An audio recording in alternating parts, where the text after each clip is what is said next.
Hey soul family, welcome back to my YouTube channel Priyanka 777 tarot guys. आप सभी के प्यार के लिए और प्यारे प्यारे कमेंट्स के लिए बहुत बहुत शुक्रिया, धन्यवाद, thank you so much guys.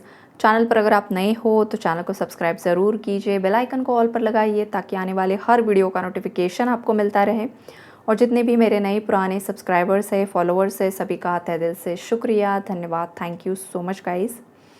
कल विमेंस डे था, मेरी सभी सोल सिस्टर को बहुत बहुत शुभकामनाएं। कल ही मैंने पोस्ट किया था और आई होप कि आपने अच्छे से सेलिब्रेट किया होगा।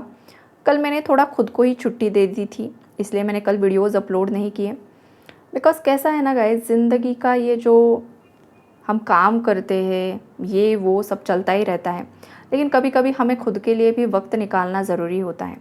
तो कल मैंने पूरा वक्त मेरे लिए दिया था, मैंने खुद को सेलिब्रेट किया है, मेरी फेमिनाइन एनर्जी को मैंने सेलिब्रेट किया है और रेस्ट किया है। कभी कभी रेस्ट करना भी ज़रूरी होता है गाइस, और ज़्यादा पावरफुल बनने के लिए। आप अगर काम ही करते रहोगे ना तो कभी कभी एनर्जी ड्रेन हो जाती है और फिर थकान महसूस होती है, अच्छे से प्रोडक्टिव काम नहीं कर पाते हैं, ये भी हो जाता है। तो कभी कभी छुट्टी लेना भी ज़रूरी है। आप भी अगर बहुत ज़्यादा कोई वर्कोहोलिक हो रहा है ना तो आपके लिए भी मैसेज है कि थोड़ा सा खुद के लिए जीना शुरू कीजिए। कभी कभी खुद के लिए छुट्टी दीजिए, खुद ही एंजॉय कीजिए, खुद को अप्रिशिएट कीजिए, खुद से प्यार कीजिए, राइट। ये सब चीज़ें करना ज़रूरी होता है गाइस, ताकि आपकी लाइफ में और ज़्यादा मतलब पॉजिटिविटी आप अट्रैक्ट कर पाओ, राइट। तो चलो आज यहाँ पर थर्ड पार्टी की एनर्जी क्या है वो जानते हैं।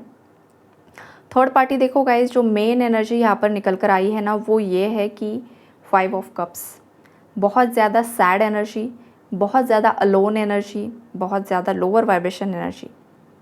देखो उसके सामने गड्ढा है, राइट।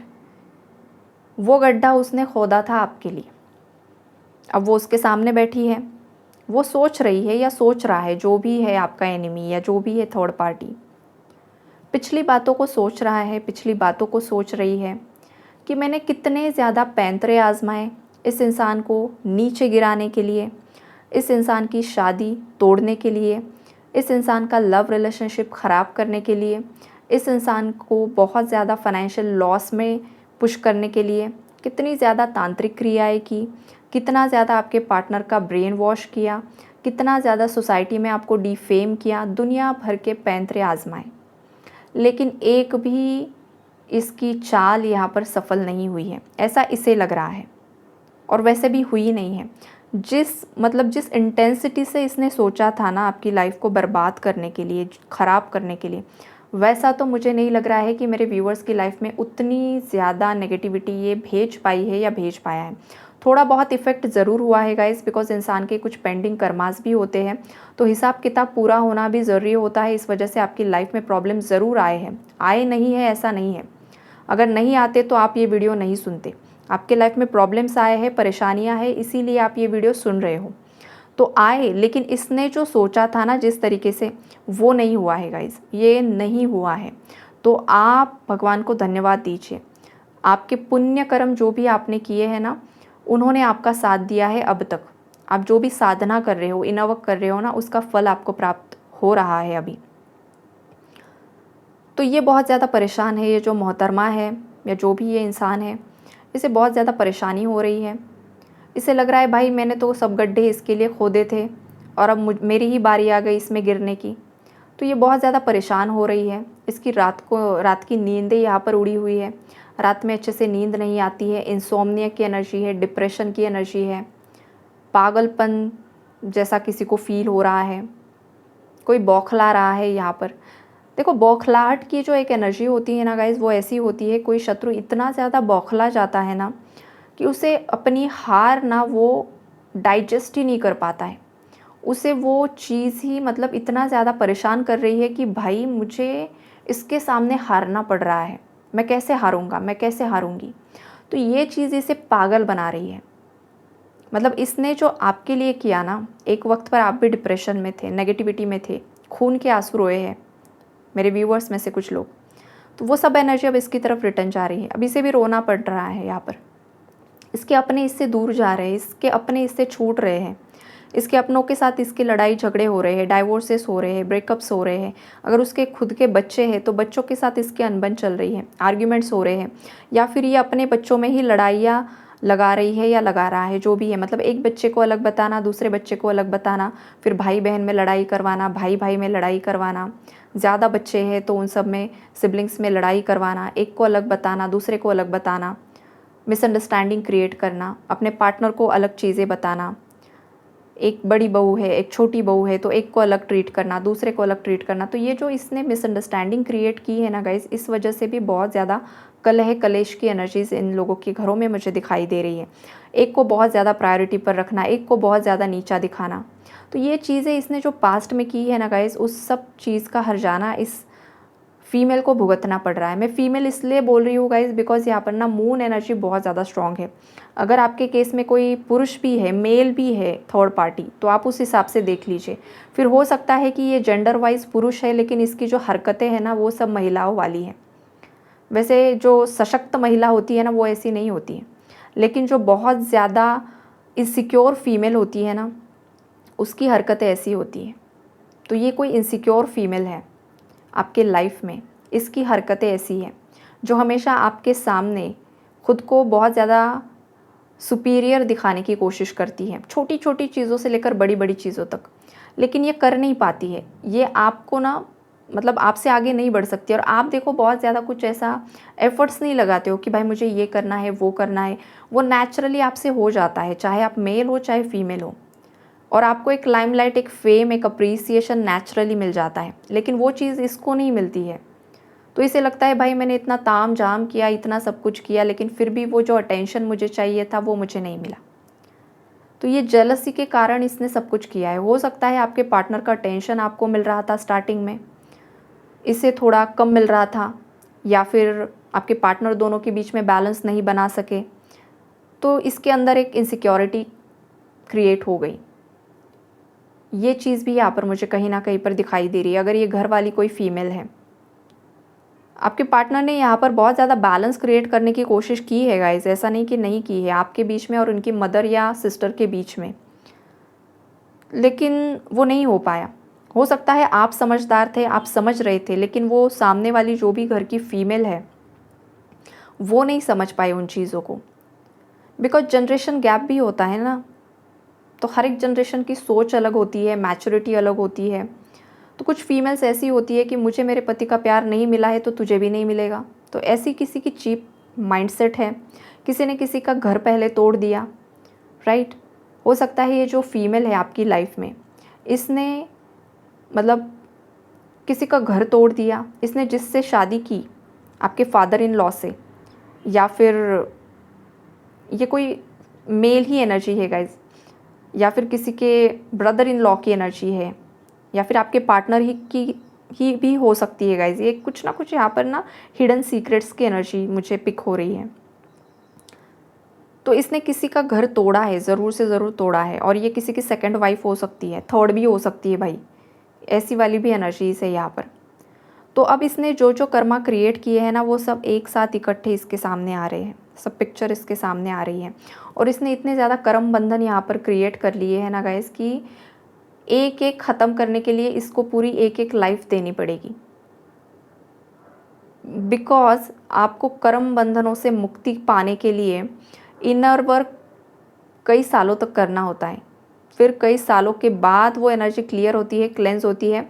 और वो भी आपके अंदर कितना ज़्यादा डेडिकेशन है, आप कितने ज़्यादा डेडिकेशन के साथ कितना ज़्यादा डेली इनर वर्क करके वो चीज़ों पर काम कर रहे हो, तभी ये कुछ सालों में पॉसिबल होता है। तो इसका तो मुझे मतलब भविष्य दिख रहा है इस लाइफ में भी, और अगर मृत्यु भी हो जाए तो आगे का भी। कर्म बंधन बहुत ज़्यादा बना लिए इस महिला ने या पुरुष जो भी है, टॉक्सिक, हर एक इंसान से पंगा लिया, हर एक इंसान पर तंत्र क्रिया कर दी, आपकी लाइफ में प्रॉब्लम क्रिएट कर दे, आप पर तंत्र क्रिया कर दी। तो ये जो भी इसने किया है ना गाइस, इसे बहुत बहुत बहुत बड़ी सज़ा मिल रही है, और आने वाले समय में तो बहुत ही बड़ी सज़ा मिलने वाली है। ये साइकिल्स आपकी लाइफ में क्लीन होना बहुत ज़्यादा ज़रूरी है, और ये आपके लाइफ से क्लीन हो रही है। कहीं ना कहीं पर आपके पार्टनर की एनर्जी में भी यहाँ पर मुझे शिफ्ट दिखाई दे रहा है। आपके पार्टनर के सामने सच्चाई आ रही है, आपके पार्टनर्स की आंखें खुल रही है, उन्हें समझ में आ रहा है सच और झूठ के बीच में क्या अंतर है, इस इंसान को समझ में आ रहा है। अब ये पर्सन चाहता है या चाहती है दोबारा आपके साथ जुड़ना, आपसे शादी करना। ऑलरेडी शादीशुदा हो तो सब चीज़ों को बैलेंस करना चाहते हैं, राइट। लेकिन ये जो है ना थर्ड पार्टी, वो कहीं ना कहीं पर ब्लॉकेज क्रिएट ही कर रही है। तो अब यूनिवर्स अपने हिसाब से इस एनर्जी को रिमूव कर रहे हैं और ये एनर्जी बहुत जल्द कुछ दिनों में या कुछ महीनों में ही रिलीज़ होते हुए मुझे दिखाई दे रही है। तो इस एनर्जी को क्लेम ज़रूर कीजिए कि यह नेगेटिविटी आपकी लाइफ से बहुत जल्द रिमूव हो रही है। पॉजिटिविटी के साथ कीजिए, नेगेटिविटी के साथ मत कीजिए। मतलब थर्ड पार्टी के लिए नेगेटिव भावना रखकर ये एनर्जी मैनिफेस्ट मत कीजिए। खुद के लिए जस्टिस, खुद के लिए पॉजिटिविटी सोच कर कि मेरी लाइफ से ये नेगेटिविटी रिलीज़ हो रही है, स्मूथली रिलीज़ हो रही है, सुख शांति से रिलीज़ हो रही है, इस भावना में करो तो जल्दी होगा। रिवेंज की भावना में करोगे ना तो शायद डीले क्रिएट हो सकता है, राइट। तो ये भी यूनिवर्स आपको बताना चाहते हैं। उसके बाद गाइस एक एनर्जी ये भी है कि कुछ व्यूवर्स के पार्टनर्स अभी भी थर्ड पार्टी के साथ है और ये भी सच्चाई है, लेकिन ये बहुत कम लोगों की एनर्जी है गाइस। 5% एनर्जी है। 5% लोग ऐसे हैं मेरे व्यूवर्स की गाइस, रिसेंटली आपका सेपरेशन नो कॉन्टैक्ट हुआ है। ज़्यादा से ज़्यादा 2-2.5 साल, कम से कम 6 महीने, इस टाइम फ्रेम में अगर आप दोनों के बीच में कुछ डिस्प्यूट की एनर्जी है, arguments, no contact, separation, breakup, जो भी दुनिया भर की चीज़ें हैं, आपके पार्टनर की आंखों पर की पट्टियाँ अभी खुली नहीं है बिकॉज पेंडिंग कर्मास है यहाँ पर। तो आपको इनवर्क करना होगा, आपको पेशेंस रखना होगा, आपको अपनी इंट्यूशन की सुनना होगा। आपका इंट्यूशन अगर आपको बोल रहा है कि आपको वेट करना है तो आपको वेट करना है। अगर आपका इंट्यूशन ही आपको गाइड कर रहा है कि मुझे नहीं रहना है, ये पर्सन टॉक्सिक है, मेरे लिए सही नहीं है, तो फिर आप दूसरा चुनाव भी कर सकते हो। बिकॉज देखो यहाँ पर ना हर एक इंसान के लाइफ के जो डिसीजंस होते हैं ना, वो उसका खुद का फ्री विल होता है। आज आप लाइफ का जो भी डिसीजन लोगे वो आपकी डेस्टिनी क्रिएट करने वाला है। अगर आप किसी टॉक्सिक पर्सन का चुनाव बार बार कर रहे हो तो आपकी लाइफ में बार बार टॉक्सिसिटी आएगी, हर्ट आएगा, पेन आएगा, धोखा आएगा। लेकिन अगर एक बार आपने अनहेल्दी अटैचमेंट को रिलीज़ कर दिया कि नहीं, ये इंसान मेरे लिए सही नहीं है। देखो अब ये पार्टनर की ही बात नहीं हो रही है, हर बार पार्टनर ही नहीं होता है। कई बार ऐसा होता है कि आपके घर परिवार वाले सदस्य भी बहुत ज़्यादा नार्सिसिस्ट होते हैं गाइस। और ये ना बहुत एक कड़वी सच्चाई है, लेकिन ये सच है। आपके घर का भी कोई सदस्य होता है जो आपकी ग्रोथ के लिए, ना आपकी फाइनेंशियल ग्रोथ के लिए, ना आपकी स्पिरिचुअल ग्रोथ के लिए, मतलब हर एक चीज़ में अड़ंगे क्रिएट करना, आपको कंट्रोल करना, आपको अब्यूज़ करना, आपके पार्टनर के अगेंस्ट आपको भड़काना, आपके पार्टनर की चुगली आपको करना। ये अगर ऐसा इंसान आपके घर में है, आपके पेरेंट्स है, आपके भाई बहन है, आपका कोई करीबी दोस्त है जो हमेशा आकर आपके पार्टनर की चुगली करता है ना, पहले ऐसे इंसान को लाइफ से कट ऑफ करो, रिलीज़ करो। और अगर रिलीज़ करना, कट ऑफ करना पूरी तरीके से मुमकिन नहीं है तो ऐसे लोगों से डिस्टेंस मेंटेन करो, ऐसे लोगों को एनर्जी देना बंद करो, कुछ भी नहीं, रिएक्शन देना बंद करो। फिर देखो ये कैसे तड़पते हैं, ये होता है। तो ये चीज़ें आपको सीखनी होगी गाइस। हमेशा विक्टिम कार्ड प्ले करना, हमेशा ब्लेम करना, ये नहीं होता है। हम सब हमारे लाइफ के को क्रिएटर्स हैं, हम हमारी लाइफ को क्रिएट कर सकते हैं। क्रिएशन की पावर हमें यूनिवर्स ने देकर रखी है। तो हमेशा डेस्टिनी पर डिपेंड रहना, भाई नसीब में जो होगा वो होगा, ऐसा नहीं होता है। नसीब हमें खुद बनाना पड़ता है और ये हर एक ह्यूमन के अंदर पावर है। ऐसा नहीं है कि चोजन वंस जो होते हैं, चुनी हुई आत्माएं हैं, उनके पास ये पावर है, ऐसा नहीं है। हर एक इंसान को प्रकृति ने ये ऊर्जा देकर रखी है। हर एक इंसान बच्चा पैदा कर सकता है। इसका मतलब ही यही है कि क्रिएशन की एनर्जी आपके अंदर है। आप अगर एक आपके जैसा ही इंसान पैदा कर सकते हो, बना सकते हो, तो ये क्या है, ये कौन सी ऊर्जा है? ये सबसे ज़्यादा पवित्र ऊर्जा है, क्रिएशन की एनर्जी है। आप कोई चीज़ क्रिएट कर पा रहे हो तो आप अपनी लाइफ को भी क्रिएट कर सकते हो, रीशेप कर सकते हो, लाइफ के सही डिसीजंस लेकर, सही चुनाव लेकर, राइट। तो ये सब चीज़ों को आपको सीखना होता है। आई होप आप लोगों को क्लैरिटी मिली होगी। Take care and God bless you all.